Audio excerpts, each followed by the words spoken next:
Of Nigeria inability to get a good leadership. She's written this book, Dreams of a Patriot, and we are still dreaming of a patriot that will take us to the promised land. At least the Israelites got Moses. Who is going to be the Moses of Nigeria? Who will take us from the hands of Pharaoh, and we will cross the Red Sea together and break through River Jordan and get to a land flowing with milk and honey? Because at the end of the day, is the land flowing with milk and honey. All of us want a place where there will be employment, a place where there will be basic infrastructural facilities, a place where investors will want to come, a place where we'll be proud of and ready to live and die for that nation. We've not yet seen that patriot, but we have someone who is dreaming here for it. Now, tell us about this dream. Am I right to call you Josephine? Yes, you could be right. You call me Josephine. That would be another added name. So you studied the Nigerian national anthem. Yes. Did you study the first one or the second one? I studied the first one. Yeah. And also the second one. And then you studied the pledge. The pledge. And you could see us being delivered from if we took this word seriously. Exactly. Well, tell us more. Now, basically Nigeria, you know, like you said before we went on the break, or rather the guy that called and said, we think regionally, and we think this person is from the east, that is from the south, that is from the north. And there's always been that factor that, oh, ethnicity. But you see, Nigeria, to many people, looks fragmented, but I stand to declare that it is a whole nation. There is no country in the world that didn't have an assemblage of this ethnicity, that ethnicity. America is full of diverse people over there. And they came together. They fought a war. Wars that lasted 100 years, 200 years. They came together. They didn't say on that basis, you are Jewish American, you are this and that. There's still that common thing. And that common thing is what binds them together. And they look at their national identity through their anthem. Now, look at the Nigerian anthem. Okay. The second one. You know, it has Arise, O compatriots. Nigeria's call obey. But many people disobey. We disobey. Because we don't see the seriousness of the national anthem. And when I wrote in the book, I said, look, I'm going to move a motion, if they permit me, to be in the House of, you know, representatives of Senate, to just move a motion. Let's call it the Nigerian anthem. Okay? Now, what do we call it now? It's national anthem. Oh. Is there any difference between national anthem and the Nigerian anthem? But I'm listening, you know, I'm here to listen. When you say national anthem, it could be... It could be Ghanaian national anthem or Rwanda national anthem. Okay, all right. The Nigerian anthem. But the Nigerian anthem. Okay. I like that. There would be that surge of pride in me. And it says, arise, O compatriots, Nigeria's call obey. It says Nigeria. It didn't say south call obey. It didn't say north call obey. To serve our fatherland. I'm going to. What's the difference between fatherland and motherland? I think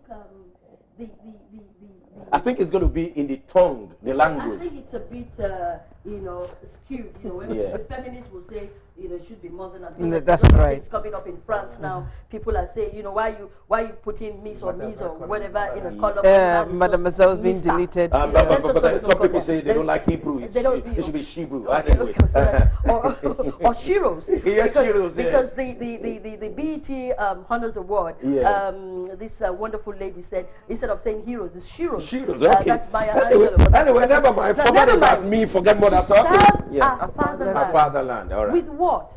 With love and strength and faith. These are ingredients that are not for the, you know, weak-minded. It's not for the lily-livered.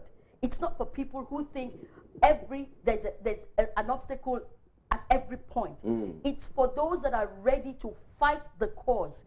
And these are the kinds of people that you have in these developed countries. You have people who fought for America. Their heroes are there. You have the African Americans, their heroes. You have Martin Luther King. You have Rosa Parks. You have you know, even currently Jesse Jackson. You know, he wept at Obama's inauguration because he saw the That this is the fulfillment dream. Yeah. of He's the- been of the fighting vision. for it. Yeah. You understand? They had been fighting for this and they saw it.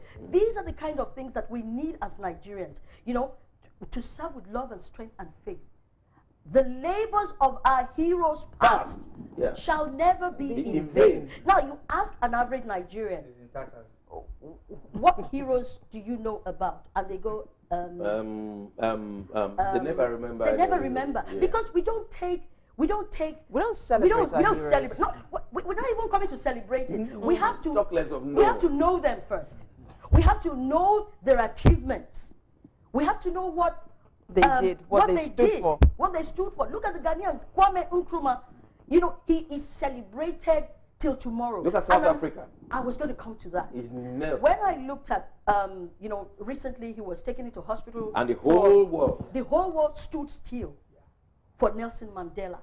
He is my one-time hero that, you know, for Africa. He is a Pan-Africanist that I just doff my hat for. So you like to shake his hand? I would love to, but I pray that I get to, you know, that. Well, you but, got to know, travel I'm fast. gonna South travel Africa far. is You know, 93. the world stood still for Nelson Mandela. When that man sneezes, the whole of the world, you know, And it's the world. catches cold. You understand? Because of his achievements. Now, I'm- who are I'm- our I'm- heroes? I'm going to pause you a little bit. Yes. Otumba, you think if we look at this national anthem as Neye is swaying us, I'm telling you, I'm going to vote for her party. you think those the wordings will really affect our conjecture of Nigeria? Will it change our mind and we feel part of it from what you have said? Yes. And why it's not catching our mind, why it's not working for us, is because millions of our people are living in so much poverty, and they say to themselves, what do I get from Nigeria? But do we really get the meaning of these wordings? Love, strength, and faith. She just said. We don't. Because it's just like written in the book, Yeah. and is not applicable to everybody.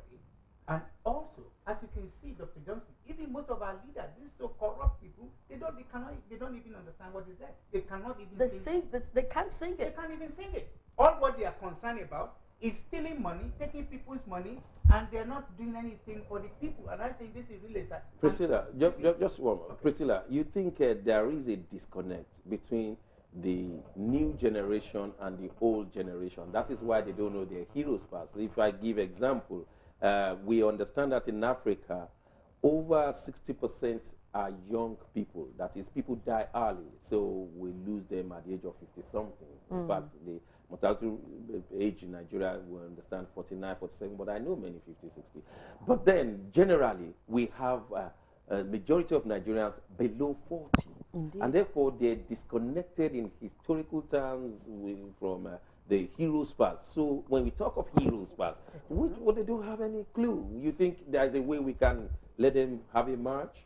Of course, there's a way we can let them, you know, have a march. There is a big disparity, and there is a huge disconnection. You know, when people are left in abject poverty, when your days are spent constantly wondering, from a 4-year-old, how am I going to eat?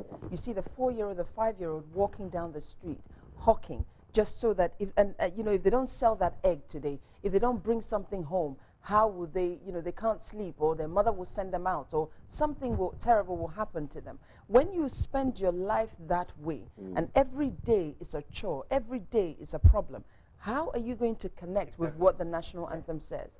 Even though you go to school. I remember when I was a child, I remember we used to say this pledge daily, in school. I remember it very well, and it remains with me. And I took pride in it, and I still do till today. I pledge to Nigeria, my country, to be loyal to Loyal and honest. Yes, we used to do that. But today, when I look at the children of today, and I look at some who are my age even, some adults who are my age, and they've been going through that pattern of life, of constantly struggling, constantly battling.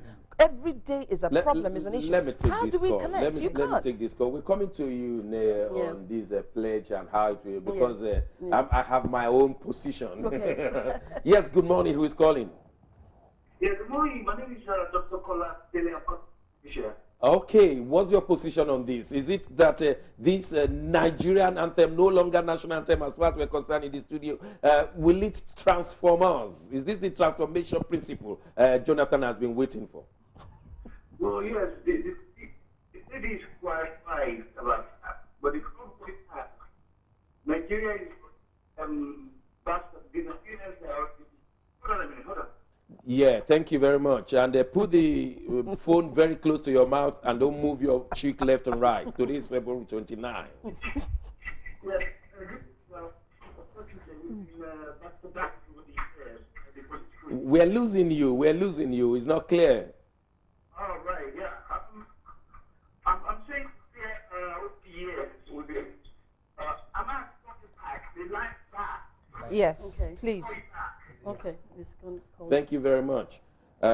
Yes, how do we use this pledge? You see, I want to take it from where Priscilla left, and she said, you know, a lot of Nigerians come with the baggage, what am I going to eat and all that.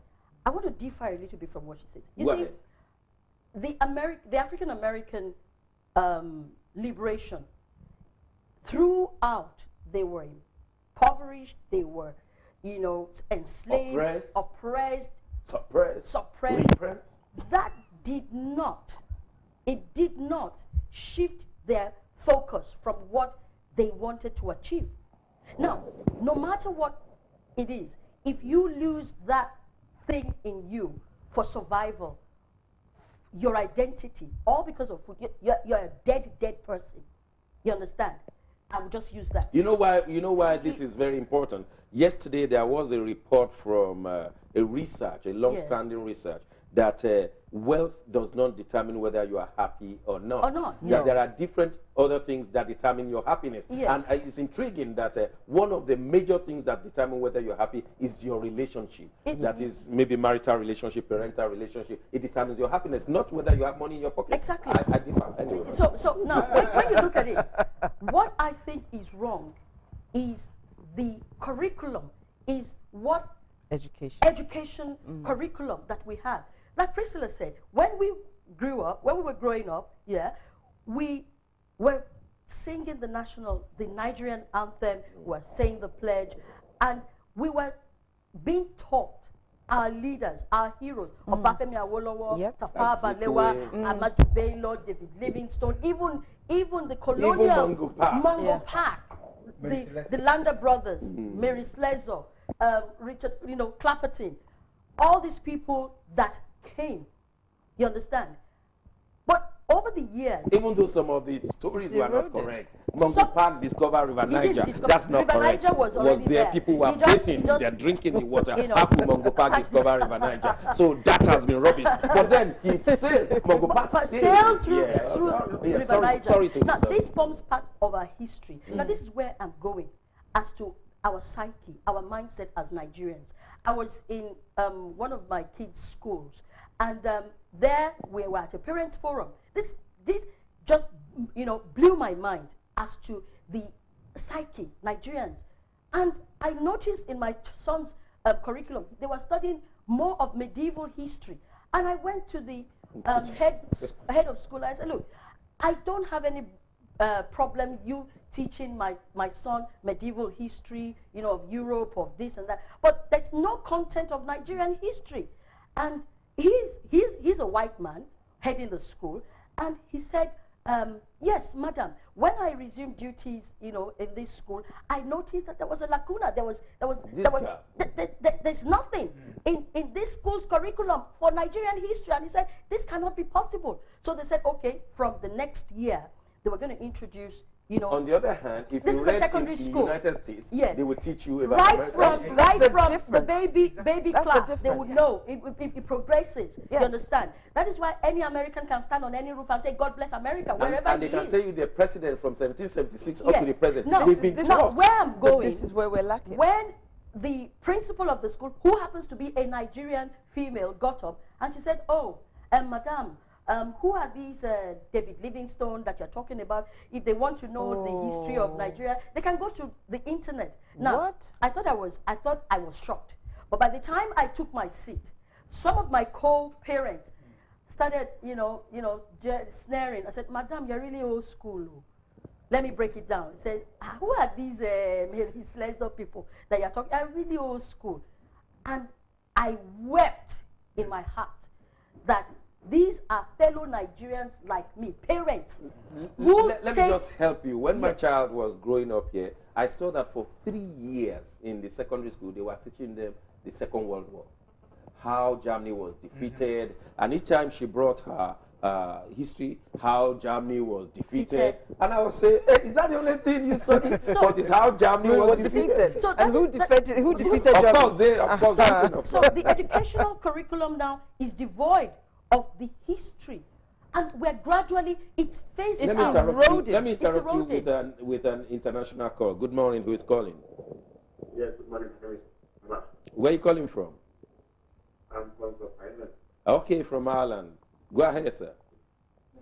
Now, I think we are discussing something accident. And before I forward after the We are having problems with your audio, and our viewers may not be hearing you. You have to shout because of the distance. Turn down the volume of your telly. Yes. hear me now? Yeah, we can. Go on. Okay. Now, what I'm saying is this. Some basic issues about the reform. This has to do, are we ready to be together? How we talk about you? You are talking about one of the the three regions of the country don't to 15 people. That's one. Number two, thinking of Jonathan being forever, he gets to spend. Okay, I'm afraid we have to stop you there because we're not getting it. Maybe you need to change your position.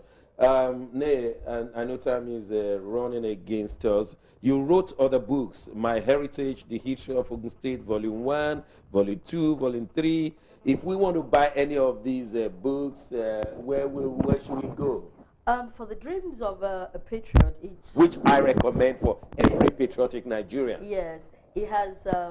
in there, you have all the leaders that have ruled Nigeria, their educational background, everything they've done. You can get Nigeria's history. It's a good book. Can we get this online? Yes, you can get it on Amazon, on W.H. Smith, Waterstone, okay.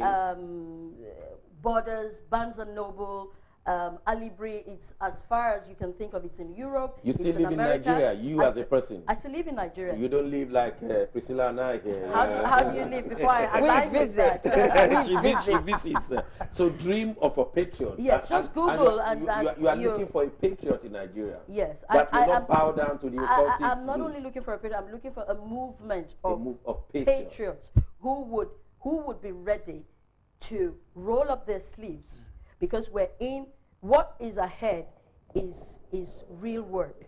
Roll up their sleeves, their trousers, put their feet in muddy waters, and get ready, to drive that before we close this session, let me take this international call. I hope England will not say I'm partial. Good morning. Good morning. Your name, where are you calling from? This model from Italy. Okay. But please, the problem with Nigeria policy, everybody knows it. So there's no way we are getting around the bush. Yes, somebody is giving us how to get out of it. Be a patriot. Yes, but the problem is there are some caliber of people that are ruling Nigeria. So even if somebody like you is there tomorrow and they have to be there, you are going to come to their home. So we should try and filter out those people, then Nigeria can move forward. Yeah, but how do we do it legitimately? How do we get the wrong people out of power legitimately? Ribadu, many people saw Ribadu as a nice gentleman who would stand against corruption. He contested election, he lost woefully. Yes, Jonathan contested the election. Everybody voted for Jonathan, but there are still some people holding him back that he cannot do anything. That's how it comes. So the problem we are having is that by identifying those people, by wiping them off from Nigeria policy, we should bring in a new breed of communication, then those people can move Nigeria forward. Okay, thank you. Like Waleso is that well-known person. Yeah, Sholinka is old now. He can't do the country, but he's like doing. do something. You see, we have this challenge. We bring the older people like Dr. Kolade, who is an astute person, known for his integrity. But Baba is 80 to this year. We should try and make Nigeria policy a money-back policy. All right, thank you very much. Thank you very much from Italy. Priscilla, before we end this session, what's your last take on searching for patriotic movements? People who will be genuine, sincere, and ready to suffer because they won't give you contract. And you have to persuade people to vote for this new patriotic movement. You think it's possible? I think we just have to be honest with ourselves, period. Because as I've always said, it's all about integrity. It's all about where you stand. It's all about who you are. And it's all about what you want to achieve. If it is about me, then I'm not going to affect my neighbor positively. But if I'm considering what is positive and what will do well, where we'll all benefit from, then naturally I'm going to stand and fight for that cause. And if I'm going to fight for that cause, we're all going to benefit from it. So it's a matter of choice. It's always, for me, it's always been a matter of choice. We have everything in Nigeria. But is it the brains? Our friends and parents, if you are choosing today, Priscilla, to be head of state or governor, and they say, Priscilla, it's your time. It's your turn. Come on, do it now. Give us that university in our village. Otherwise, we will disown you. They can disown me. Because is it necessary to have that university in that village at this time? Is that what the village needs? I'm not going to sit there and say, just to please a certain group of people, I'm going to do this or I'm going to do that. No. If you want to disown me simply because I didn't toe the line, feel free, be my guest. I'm used to people disowning me already, so it wouldn't be a new one for me. You know, it would just be the norm. Otumba, your last take for today. Jonathan took a university to his village. Those are the sad things that happen in our country. Yeah. And I also want to say here that these people are from us. Yeah. And gradually I'm also getting worried about the 99% of Nigerians that eventually in poverty. But Jonathan was not ashamed to put that university in his own backyard. He wasn't ashamed at all. Again, because they operate on the basis that they are not accountable to anybody. If they are accountable to us, probably the certain things our legislators, our governors and whatever, they would never do. And that's why I have always hammered on the issue of rule of law, rule of law, rule of law. And one more thing. I think we are still spiritually not developed. Because this is a fantastic, I have not read, I'm going to buy one. But if we have somebody who has virtue, who believes that what I'm doing is wrong, I should put in place basic things for my people, then I can sit back and enjoy my wealth. Or even after 4 years of my service to this country, I can start making big bucks like Obama is looking forward to. He has already made money, and I have no doubt in my mind that immediately he finishes. He was a millionaire before he went into office. He started making money. Yeah. Well, I'm going to cut you because of time. Neye, Yes. this is your last moment. What else you look into the camera and Yes. tell what Nigerians must hear? I think we need to go back to the book. Okay. We need to be a country of people who are ready to read. Because there's this old joke that if you want to keep anything from the black man, go and hide it in a book. And that's And- so rude. And that is it. We do a lot of talk in Nigeria. A lot of people can sit you down, beer parlors, this kind of forum, different fora, to talk. But you see, we do not take the time. But what's the to level read. of our education? The education we are giving our children of today. in It's Nigeria? poor. It's just poor. What will you rate it between 0 and 10? I mean, when you look at primary school, secondary school of the government. Of the government. Yes. If there's something that is called a minus, they have scored a minus. Do you know, I'm very, if you are not married, I'll I'm just not the propose to only you. one. I'm telling you. Because I say if she was not married, Mr. Oluwole is hearing me clearly. Because I've been waiting for someone to give Nigeria a minus. But I in did education. already. But Do you remember? I did already. Do you remember? I was waiting for her. I was hoping she would say minus. Because I only gave it a minus a long time ago. It's February 29. Kelly, look, Today is 29th of February. Is the day we take a leap from what we used to be. And don't quote me. My wife is not watching. We're going to break. You don't go anywhere while I go away because you decide.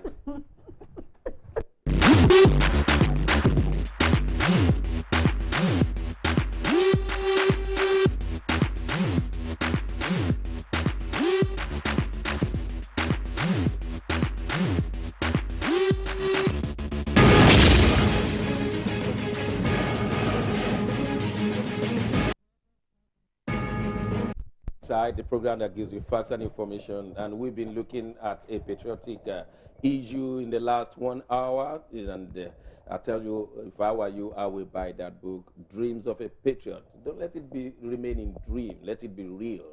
And now it's going to be hotter because we want to discuss serious issues affecting Nigeria, which have been discussed in the last 7 days. To do justice, I have now on the studio set Godson Azu, you remember very well, a political scientist in his own right, and an activist here in England. Godson, you are welcome. Also, we have our own political analyst, Dr. Tunde Idowu. He is coming to give us some special analysis today, and if I were you, I'd get a pen and paper. This is going to be serious. Yes, Tunde, you are welcome to the program. Yeah, good morning. Of course, Priscilla, you know, she has to be by my right hand so that she could temper my, cool my temper today with some, it's February 29th, so we're doing some extraordinary things. Godson, I'm going to start with you. All over Nigeria, it's been Ojukwu, Ojukwu, Ojukwu. What are we doing from London? It's like we've not really felt the heat of Ojukwu being laid to rest, at least his body. And I know you are from the Southeast. You are from the Southeast, isn't it? Yeah. What part of this? What state is that? I'm from Abia State. Abia State. Ah, yeah! Abia is, in fact, today, no work today, isn't it? No, it was yesterday. Yesterday, no work yesterday. Yeah, and the whole place was packed with all the Southeast governors. And come on, tell us what's going on. It was fantastic in Abia State yesterday. And I do want to say that I do appreciate the effort and the contribution made by the indigenes of Abia State in support of the burial procession of a strong man and a great leader in person of Dim Otumegwu Ojukwu, the Ikemba of Nnewi. The Eze Igbo. The Eze Guruguru one of Igbo land. Of Igbo land, okay. But what I want to say is that it's quite unfortunate that when we did celebrate the life of Dim, of heroes like that in London, it turned out to look as if it's an ethnic celebration. Okay. Because we were expecting that the magnitude of Nigerians in the UK and across Europe should have identified themselves with this great man's life celebration. So you did have something in London. We had something in London on Saturday. There was a march procession from Trafalgar Square to the church service, which was held at St. George's Catholic Cathedral. What was the turnout? I think the turnout would be between 2,000, 2,500. But people, not reflecting the different geopolitical representation of Nigeria. Did you invite them? That is the area where I wouldn't be able to comment because I wasn't part of the leadership planning committee. Though we would have expected them to invite all Nigerians rather than making it an Igbo entirety event. Because at the end of the day, it looked like an Igbo entirety event. Because, was the service in Igbo language? The service was not in Igbo language, but was conducted by an Igbo priest. Yeah, fair enough. Fair enough. Yeah. And at the end point of it was that the APGA political institution tend to hijack the whole organizing aspect of the life celebration of Dim Ojukwu. What I would have wanted to get understanding about the whole thing is, why is it that the other Nigerians were not carried along. Yeah, why were they not carried along? What were Making they it, invited? Because the that is the question I'm trying to find yes. out. That is the question I'm trying to Okay. find out. Tunde, Eze Gburugburu is not an ordinary person, or was not an ordinary person. He affected the history of Nigeria, but he did not do it because he wanted the Igbos out of Nigeria when he said he declared secession in 1967. He did it because the Igbos were being killed in the north, and the Nigerian federal government did little or nothing about it, and he felt this could not continue. Therefore, he gave some kind of dignity to the Igbo man, and then his later years, he gave Biafran philosophy that is not about carving the Igbos out of Nigeria, but is about equality, egalitarianism, and being feel free anywhere in Nigeria. What other things could you say about Ojukwu? It depends on where you stand in looking at the lives of Late Ojukwu. To some people, he was a great sectional leader for the Biafran people and for the Igbo at large. To other people, was a secessionist leader. I mean, we have to be factual in terms of what we say and what we do in our analysis. And that has, over the years, permeated our understanding of how we translate or how we look at it. Now, sadly, when he passed away, we should be magnanimous in death. And some of the comments made by some of the Nigerian leaders does not reflect the magnanimity that he deserves as a person, rather than as a politician. Because there are so many complexities in Ojukwu life that need to be unraveled just like an onion. You need to separate Ojukwu as a leader of the Igbo people during the Civil War.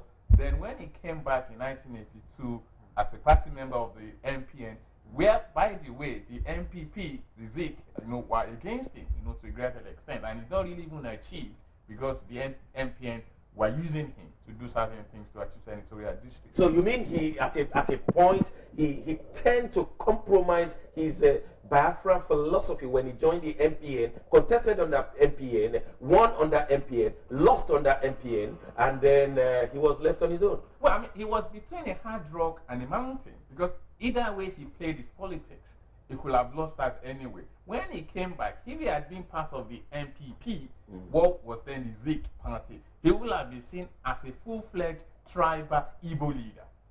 On the other hand, when he joined the MPN, the MPP were against him.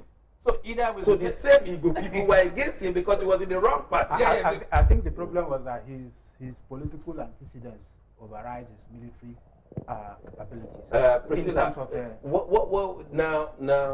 now, Eze Gburugburu the first has gone, and we will remember him for as long as history is with us. What will you say of this great man? I think, I have to rewind a little bit back. Please do. To, his burial, and it's appearing to look like just an evil thing. I think where the problem stemmed there was the announcement of the president that he was not to be given a presidential burial, and rightly so. And I think when that happened, people then began to step back, and then it looked as though it fell onto the Igbo community to then rise up and give him the burial that they felt he deserved. And therefore, when they now set out, if it was a case of the committee being put together and we chose people from all representing the different parts of Nigeria, then I think we would have reflected more of Nigeria. But a full military burial is being given to him. Indeed, and now the whole thing looks more like a presidential burial than any we've ever seen in Nigeria. But he was a great man. But it's going to be like that because the vice president received him in Abuja, and the president is receiving him today. Is going to be part of the president. Jonathan will be receiving him in Enugu today. Yeah, the president is going to be as part of. This is why I'm saying that now it's looking like a presidential burial. Yeah, those are the problems. This is what I was saying initially, that from that announcement, it just sort of sent people thinking in different directions. However, this is a great man who fought again back to the issue of integrity and fighting with what he believed in, fighting for what he believed was right for the people. I think the problem that people keep saying that Ojukwu fought for. There's one thing that led to that civil war, which people are yet to. I'm not saying he fought strictly for the Igbos. That wasn't what I was saying. I was making the point that he was fighting for Nigeria, as far as I am concerned, the way that I see it. I don't see him as just an Igbo leader. When we look at things that happened, we should be able to to look at it not just from a narrow viewpoint, if you like, but let's look at it from the wider angle. Well, you know, Priscilla, you know, here in Ben Television, you are facing several areas. I want you to make the last statement on Ojukwu. How do we feel about his passing? he was a great man. It's a pity, you know, probably another president that Nigeria didn't have. Never had. Thank you very much. We have to move on to our next item, which is a brewing serious problem in Nigeria. The 19 governors of the northern part of Nigeria have stepped up their campaign against the 13% derivative revenue allocation. And not only that, the Kano-born governor of the central bank has gone internationally to say that the 13% derivative revenue given to South-South states decreasing the rate of unemployment, in the north, creating poverty in the north, and therefore the problem of Nigeria can be linked directly to this 13% derivation, and something had to be done. And immediately the South-South governors have come to say he's saying utter nonsense. I want to read this report. Governors of the South-South region are meeting this week to articulate a formal response to increasing agitation from northern leaders for the reduction in the flow of derivation proceeds to oil-producing states in the region.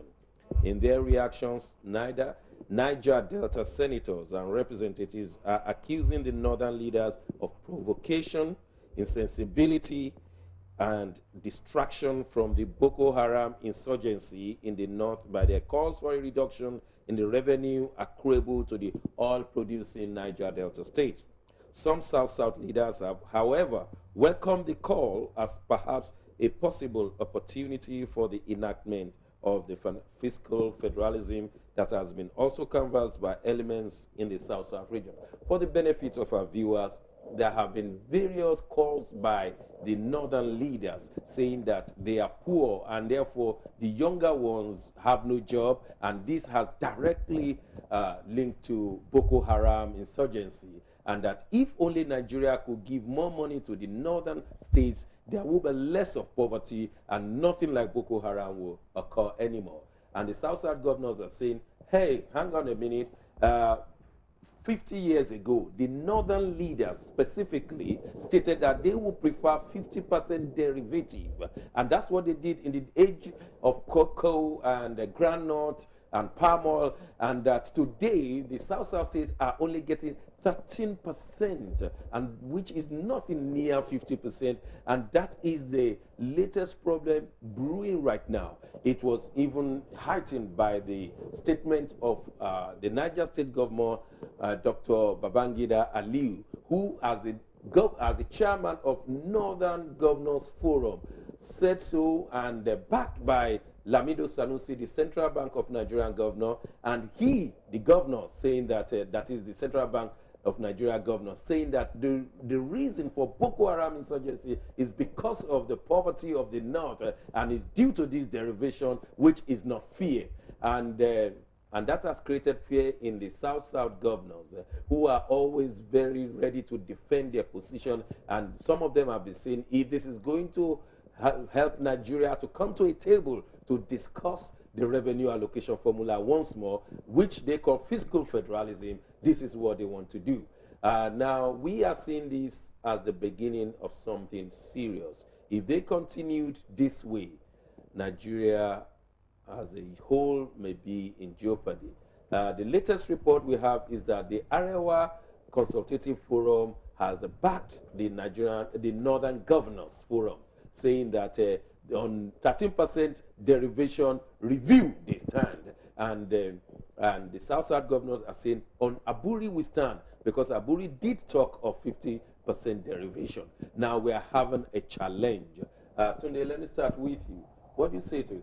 Well, I mean, the politics of revenue allocation in Nigeria has always been a very complex and controversial issue since independence, or even post-independence time. Now, if this is an opportunity for us to look at the constituent elements of the federal structure of Nigeria in terms of how the revenue is distributed, fine and good by me. But I think we need to shift the debate and the discussion a little bit. The issue is not about how big the cake is. or how we share the cake. The issue is about how do we make sure that that cake is eaten by everybody in the Nigerian polity. In other words, whether it is 13% or 50% or something, whatever percent you are given, either as a governor, the northern one, or the southern governor, how effective are you using it? Just last week, we had the case of a governor from the South who was pleaded guilty to corrupt practices. He was given X amount, according to the court cases, about 250 million. Are you talking about James Ibori? James Ibori has been told it. They say he's a thief in the government house. That's how the British government called him. No, that's what I'm trying to point out. That the issue is not how much each of the governor, each of the constituent element is given. It's the issue of how accountable are they, whether big or small, they have been given. That is the key issue. The issue is not whether 13%. Well. It may not be.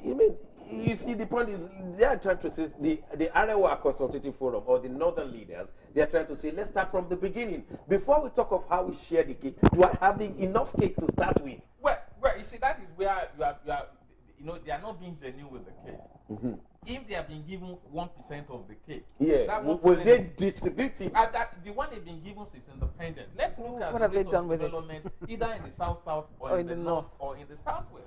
Now, if a governor of a state, which part of the south has been a beneficiary of this 13% and is being convicted in London for about 250 million pounds, whereas he has been exonerated back in Nigeria. Yeah, so the issue is not how you distribute the cake. The issue is how accountable are you with that one that you have been given. Gossin, how much of the cake are you eating? I think the first thing is that we should remind Nigerians that anybody that calls back the issue of Aburi should remind himself what happened when Gowon came back from that conference. Yes, his permanent secretary refused what he did. Decision was not taken. No. And that led to the civil war. That's right. So nobody should be recalling or reflecting back on the issue of Aburi. We stand, because Aburi never stand from the beginning. So secondly, again, we have to get it right. The North are calling for an increase in